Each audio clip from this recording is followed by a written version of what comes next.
My body is my choice. You can't demand anything from me, Trevor said, his voice cold as ice as he turned away from me in our bedroom.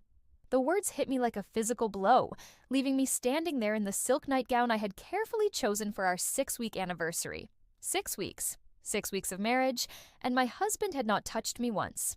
My name is Justine Crawford, and at 27, I thought I had found my fairy tale ending when Trevor Caldwell proposed to me last spring in Denver, Colorado. The wedding had been everything I dreamed of, a beautiful ceremony at the prestigious Highlands Country Club, surrounded by friends and family who celebrated what they believed was the beginning of my happily ever after.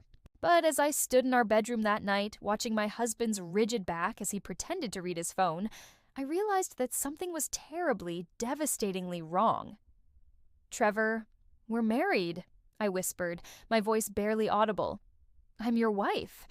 I just want to understand why you won't even hold my hand, let alone don't finish that sentence," he snapped, finally turning to face me. His green eyes, once warm and loving during our courtship, now held nothing but annoyance.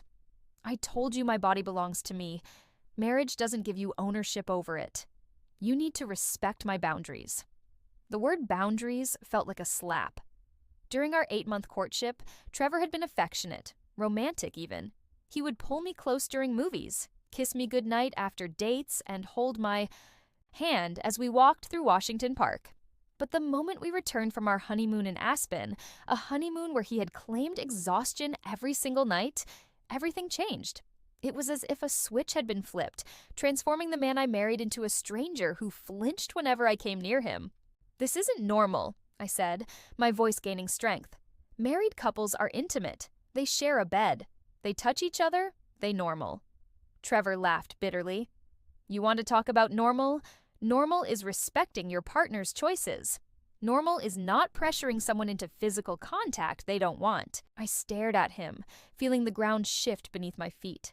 His words were technically correct. Consent mattered. Boundaries mattered. But something felt deeply wrong about the way he wielded these concepts like weapons against his own wife. The Trevor who had courted me, who had whispered sweet words about our future together, who had seemed desperate to marry me, had vanished. Completely. As he stalked out of the bedroom, leaving me alone with my confusion and growing suspicion, I made a decision that would change everything. Something was very wrong with my marriage, and I was going to find out what. The next morning, I sat at our kitchen table staring at my untouched coffee as Trevor moved around the kitchen with mechanical precision. He had always been organized, but lately, his routines felt almost obsessive.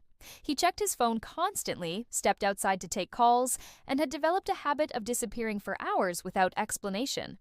"I'm going to visit my sister in Phoenix this weekend," I announced, watching his reaction carefully. Trevor's hand froze on his coffee mug for just a moment before he nodded. "That sounds nice." "How long will you be gone?" "Just the weekend." "Why will you miss me?" I asked, testing the waters. He shrugged without looking at me. "I'll manage." The casual dismissal of my absence should have hurt, but instead it confirmed what I had been suspecting.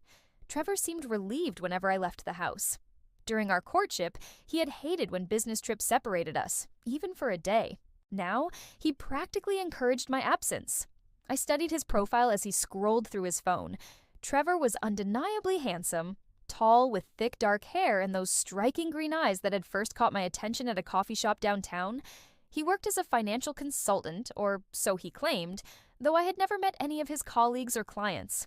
When I asked about his work, he would give vague answers about confidentiality and client privacy. "Trevor," I said carefully, "I was thinking we should see a marriage counselor. This distance between us, it's not healthy."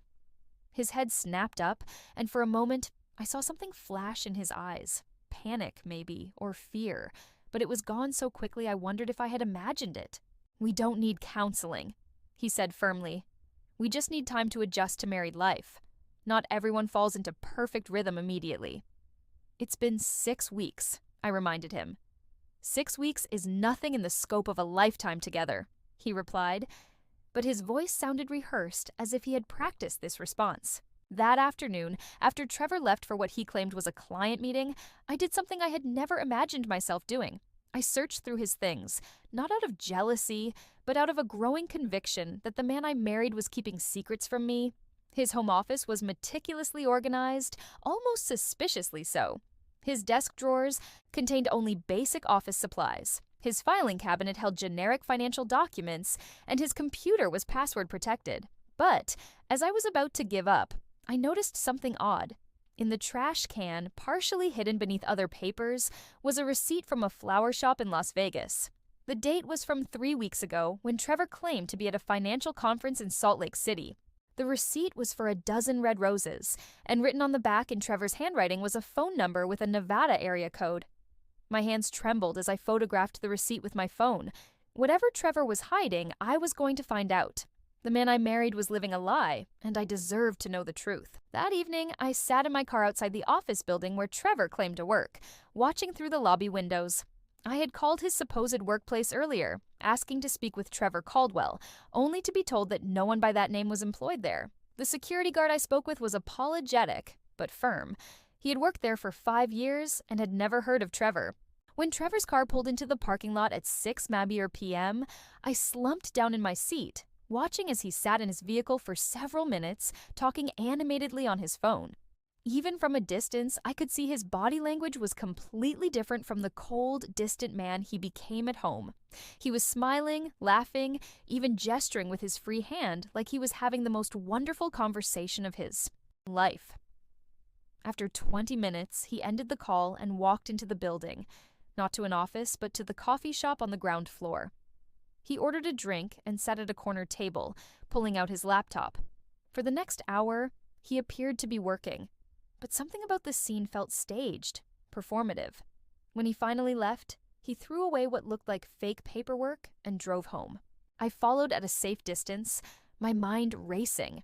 The man I married was not who he claimed to be. The question was, what was he hiding? And why had he married me? When I arrived home 10 minutes after him, Trevor was already in the shower. I seized the opportunity to examine his phone, which he had left charging on the nightstand. It was locked. But I remembered him entering his passcode once, our wedding date. My heart pounded as I typed in the numbers, and miraculously, the phone unlocked. What I found made my blood run cold. Text messages with someone named Amanda filled with intimate exchanges and declarations of love. Photos of Trevor with a woman I didn't recognize, both wearing wedding rings, standing in front of what appeared to be a courthouse. The most recent message sent just hours ago read, "Missing you, baby. Can't wait to see you this weekend. This whole situation is almost over." The shower was still running when I forwarded the most damning photos and messages to my own phone, then carefully placed Trevor's phone back where I found it.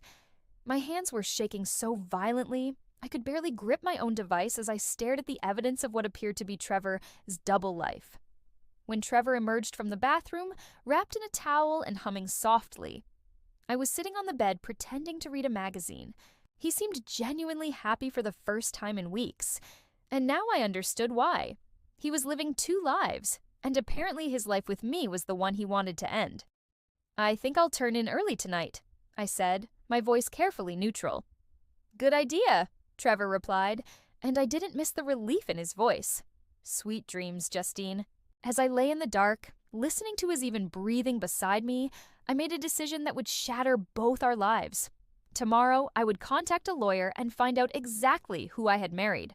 The law office of Patricia Henley was located in downtown Denver, occupying the 15th floor of a gleaming high-rise with panoramic views of the Rocky Mountains. I had chosen Patricia specifically because of her reputation for handling complex divorce cases. But as I sat across from her mahogany desk, sharing the evidence I had gathered, I realized I was dealing with something far more sinister than a simple marital breakdown. "Justine," Patricia said, her voice grave as she studied the photos on my phone, "what you're showing me suggests potential bigamy. This isn't just grounds for divorce. This could be criminal." The word bigamy hit me like a physical blow. I had suspected an affair, maybe even that Trevor had married me for financial reasons, but the possibility that he was already married to someone else had never crossed my mind. "That's impossible," I whispered. "We have a marriage certificate. We were married by a licensed officiant at the country club. There were over 200 witnesses." Patricia nodded grimly. Your marriage is legally valid on your end, which makes Trevor's situation extremely problematic if he's already married to someone else. Bigamy is a felony in Colorado, punishable by up to 6 years in prison. She reached for her phone. I'm going to recommend we hire a private investigator immediately. We need to determine if this Amanda person is actually Trevor's wife, and if so, when and where they were married. If their marriage predates yours, then your marriage is void and Trevor has committed a serious crime. Within hours, I found myself in the office of Detective Michael Torres, a former police officer turned private investigator who specialized in marriage fraud cases. He was a compact man in his 50s with sharp eyes and a direct manner that immediately put me at ease. I've seen cases like this before, he said, making notes as I recounted my story. The pattern is usually the same. The perpetrator researches wealthy targets, courts them quickly, rushes into marriage, and then tries to access their finances before disappearing. The lack of intimacy is a red flag. Many of these fraudsters avoid physical contact because it complicates their exit strategy. But Trevor seemed so genuine when we were dating, I protested. He was romantic, attentive. He seemed to really care about me. Detective Torres looked at me with something approaching sympathy. These people are skilled manipulators, Justine. They research their targets extensively, learn their interests, their backgrounds, their vulnerabilities. They become whoever they think you want them to be. He pulled out a contract. I need you to understand that what we might discover could be very painful.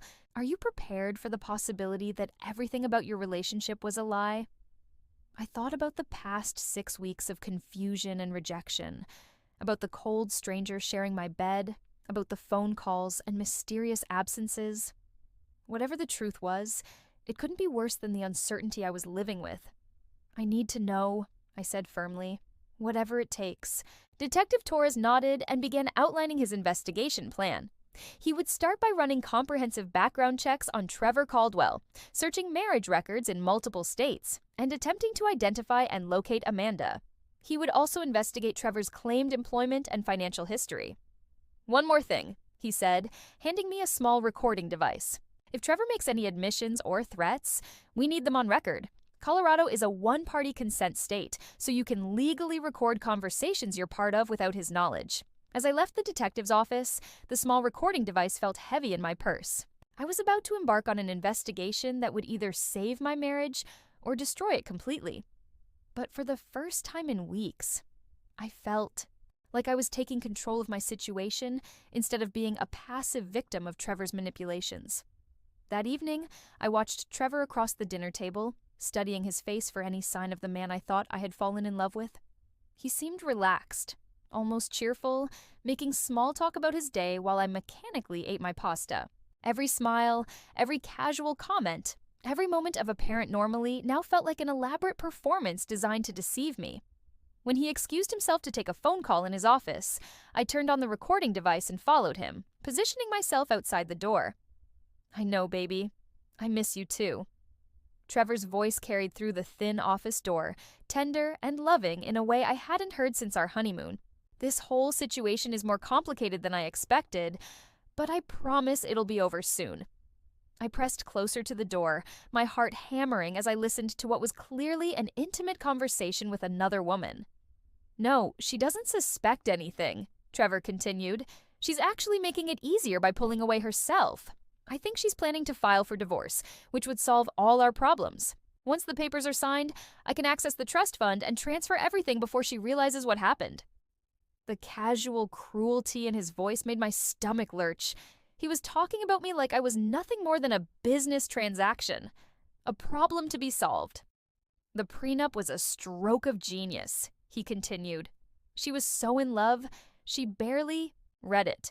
If she files for divorce within the first year, she gets nothing, but I get half of any assets she brought into the marriage. That includes the trust fund her grandmother left her. I had to grip the doorframe to keep from collapsing.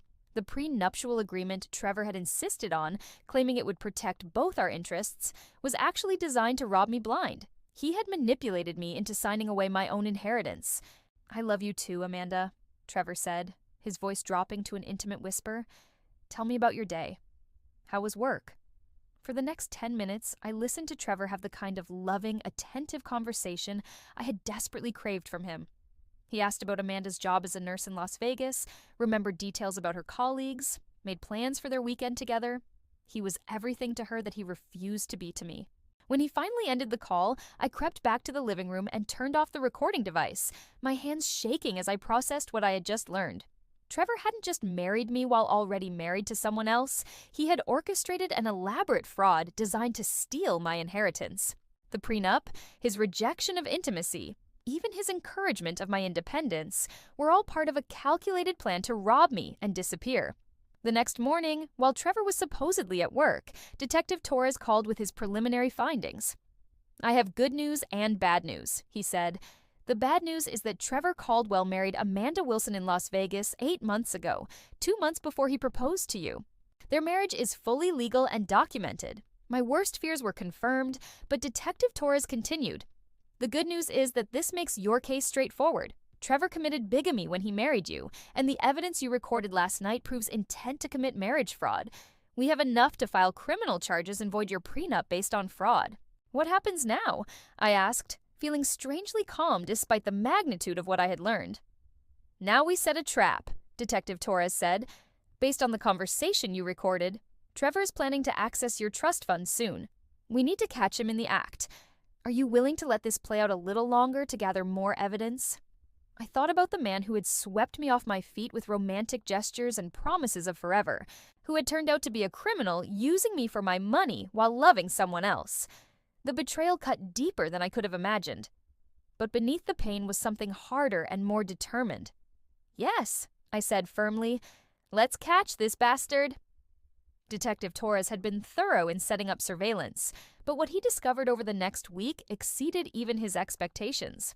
Trevor wasn't just a bigamist. He was part of a larger pattern of marriage fraud that had been going on for years. We've identified at least 3 other women in different states who married men matching Trevor's description, Detective Torres explained during our meeting at Patricia's office. Same methodology: whirlwind courtship, quick marriage, access to finances, then disappearance. We think Trevor and Amanda work as a team. The surveillance photos he showed me were devastating. Trevor and Amanda at dinner in Las Vegas, holding hands and laughing. Trevor entering and leaving an apartment that was clearly their shared home. Most damning of all, photos of them at a bank where Amanda waited in the car while Trevor went inside with what appeared to be financial documents. He's been using your marriage certificate and the forged documents to establish himself as your legal husband with financial institutions, Patricia explained. The plan seems to be to drain your accounts and then file for divorce under the prenuptial agreement, claiming you were unfaithful or abandoned the marriage. How is that possible? I asked. I would have noticed money missing from my accounts. Detective Torres pulled out another folder. He's been more sophisticated than that. He's opened new accounts using your social security number and marriage certificate, then applied for lines of credit against your trust fund. He hasn't touched your existing accounts yet because that would trigger immediate alerts, but he's created a shadow financial identity that he can drain all at once. The scope of the deception was breathtaking. Trevor had been planning this for months, possibly even before we met. Every romantic gesture, every declaration of love, every moment of apparent happiness had been calculated to manipulate me into the perfect position to be robbed. "There's something else," Detective Torres said, his expression grim. "Amanda isn't just his wife. She's his sister." The room spun around me. What? Amanda Wilson was born Amanda Caldwell. They've been running marriage fraud schemes together for at least 5 years. She provides legitimacy to his operations by playing the role of the devoted wife back home while he targets wealthy women in other states. I felt physically sick, the intimate. Phone calls I had overheard, the declarations of love, the romantic photos. It was all part of an incestuous criminal partnership that made my skin crawl. Patricia leaned forward. "Justine, we have enough evidence to destroy them both. Trevor will face federal charges for mail fraud, wire fraud, bigamy, and identity theft. Amanda will be charged as an accomplice, but we need to catch them in the act of actually accessing your funds. How do we do that?" Detective Torres smiled grimly. "We give them what they want. You're going to file for divorce just as Trevor hopes, but instead of using his prenup to rob you, we're going to use it to trap him. The plan was elegant in its simplicity. I would file for divorce, citing irreconcilable differences, playing the role of the heartbroken wife who just wanted out of the marriage. Trevor would feel confident that his plan was working and would move quickly to access the financial accounts he had set up. Federal agents would be waiting for him. "Are you ready for this?" Patricia asked. "Once we set this in motion, there's no going back. Trevor will be arrested and the truth about your marriage will become public record." I thought about the past 2 months of confusion and rejection, about the elaborate lies and manipulation, about the trust fund my grandmother had left me being used as bait in a criminal scheme. "I'm ready," I said. "Let's end this charade once and for all." The Denver County Courthouse was bustling with activity on the morning I filed for divorce, but I felt strangely calm as I walked up the steps with Patricia beside me. Detective Torres had positioned himself across the street, ready to alert the federal agents once Trevor took the bait. I had served Trevor with divorce papers the night before, playing the part of the devastated wife who couldn't handle the distance in our marriage any longer. His reaction had been perfect. Surprise, hurt, and then resigned acceptance that made my skin crawl with its falseness. "I'm sorry it's come to this," he had said, pulling me into what I now recognized as a calculated embrace. "I know I haven't been the husband you deserved. Maybe some time apart will help us both figure out what we really want." The recording device in my pocket had captured every lying word. Now, as Patricia filed the paperwork that would officially dissolve my sham marriage, my phone buzzed with a text from Detective Torres. "He's moving. Entered First National Bank downtown with Amanda, federal agents in position." My heart raced as I imagined Trevor finally making his move, probably feeling confident that his plan had worked perfectly. He thought he was about to walk away with my inheritance while leaving me with nothing but a fraudulent prenup and a broken heart. "It's done," Patricia said, handing me copies of the divorce filing. "According to Colorado law, he has 30 days to respond. But something tells me he won't get the chance." My phone buzzed again, package delivered, both subjects in custody. "You can go home, Justine. It's over." I closed my eyes and took a deep breath. For the first time in months, I felt like I could breathe freely. The man who had manipulated and lied to me, who had planned to rob me and disappear, was finally facing the consequences of his crimes. The arraignment hearing was held 2 weeks later in federal court, and I sat in the gallery watching as Trevor and Amanda were led into the courtroom in orange jumpsuits and shackles. Trevor's confident composure had completely crumbled. His face was pale, his hands shook, and he kept looking around the courtroom like he couldn't believe where he had ended up. The defendants, Trevor James Caldwell and Amanda Marie Caldwell, are charged with conspiracy to commit mail fraud, wire fraud, identity theft, and bigamy. The prosecutor announced the government alleges that the defendants operated a criminal enterprise targeting wealthy women for fraudulent marriages designed to steal their assets. When Trevor's eyes found mine across the courtroom, I saw the exact moment he realized that I had known about his scheme all along. The shock on his face was quickly replaced by something closer to panic as the full weight of his situation hit him. "Your Honor," Trevor's court-appointed attorney said, "my client maintains his innocence and requests bail consideration." The prosecutor stood immediately. "Your Honor, Mr. Caldwell is a flight risk who has demonstrated a pattern of creating false identities and fraudulent financial relationships. The government requests he be held without bail." Amanda sat beside him, tears streaming down her face as she realized their criminal partnership was over. The intimate phone calls, the romantic photographs, the elaborate deception that had been their livelihood. It was all evidence now, proof of a disturbing criminal conspiracy that would put them both in prison for years. The judge's voice was stern as he denied bail for both defendants. The evidence presented suggests a sophisticated criminal enterprise that poses a continued danger to the community. Both defendants will be remanded to custody pending trial. As the bailiffs led Trevor away, he looked back at me one final time, his face a mask of defeat and disbelief that his perfect plan had destroyed him completely. Trevor Caldwell received a 12-year federal sentence for his role in the marriage fraud conspiracy, while Amanda received 8 years for her part as an accomplice. The investigation revealed they had stolen nearly $2 million from victims across 6 states, money that was recovered and returned to the women they had targeted. Their criminal enterprise collapsed completely when other victims came forward, inspired by my case to seek justice for their own experiences with the siblings' manipulative schemes. Trevor's reputation was permanently destroyed when media coverage made him notorious as one of the most calculating marriage predators in recent memory, ensuring he would never again be able to manipulate vulnerable women seeking genuine love. I celebrated my legal victory quietly, having dinner with my sister and close friends who had supported me through the investigation and trial. Looking back on my journey from confused newlywed to determined survivor, I realized that Trevor's betrayal, as devastating as it was, had taught me to trust my instincts and fight for myself when something felt wrong.